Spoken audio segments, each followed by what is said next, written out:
Good day friends, I'm Dr. A.S.K. Gupta and I'm going to demonstrate to you a case of duodenal atrasia in a fetus around 30 weeks of gestation. And she, the patient who has been referred to us for the ultrasound examination, and when we find that the patient is having when we see the patient, we find that the patient is having polyhydramnios, and this is the single largest vertical depth of the amniotic fluid, and it is about 12.19 centimeters. And any depth, single pocket more than 8 centimeters suggests that it is polyhydramnios. So we have to look for the cause of polyhydramnios in this patient. And when we see the abdomen of the patient, we find that the patient's abdomen is showing a double bubble appearance. And if you see carefully, the one bubble is on the left hand side. There is another bubble which is across the midline. And both the bubbles, they seem to be communicating with each other. These bubbles are communicating with each other. And this finding is suggestive of duodenal. And because of this failure of the canalization of the gut, the distal gut remains free from the gas. The gas or the air is not able to reach the distal gut. So the distal gut will remain not visible and collapse. And if you can see that this is the gastric bubble, which is pretty large, because all the fluid is accumulated over here, but the distal gut is not seen at all in a fetus around 34 weeks of gestation. Though by IUGR the fetus comes out to be around 30 weeks of gestation.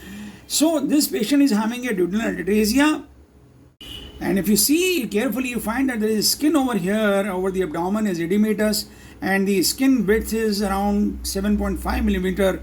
It means that there is skin edema in this patient. What are the other findings associated with the duodenal atrasia in this patient? We find that this is a double vessel cord, and if you see it in the gray scale, it is better visualized that there are only two vessels in the cord, and this double vessel cord is associated with the duodenal atrasia. And if I try to see the connection of the cord to the abdomen, I find there is no omphalocele or there is no gastroschiasis. So we are dealing with a case of duodenal atrasia with the double vessel cord. And if I see the heart of the patient, I find that there is no congenital heart anomaly in this patient. And you can see that these are the lower limbs, and both the lower limbs are normal, and there is no evidence of any club foot. The nostril, and this is the upper lip, and it means there is no cleft lip. These are the hands, and both the hands, they appear to be normal, and the fingers, though we did not count, but there was no apparent anomaly of the fingers. Spine, and the spine was nearly normal in this patient. The A5, we found that the A5 was around 30. So there is a definite evidence of polyhydramnios in this patient. Now let us try to look for the kidneys. This is the kidney in the transverse section, and the kidney appears to be normal. The other kidney is not very well visualized, but the urinary bladder of the fetus was filled up well. So we can see that the kidneys are functionally pretty normal. And if we see carefully, we find that the placental thickness in this patient around 24 millimeters. While for this gestation around 34 weeks, we find that the placenta should be around 35 millimeters. So we are having an associated thin placenta in this patient, which suggests that the patient is having uteroplacental insufficiency, and that could be the reason that this patient is having IUGR.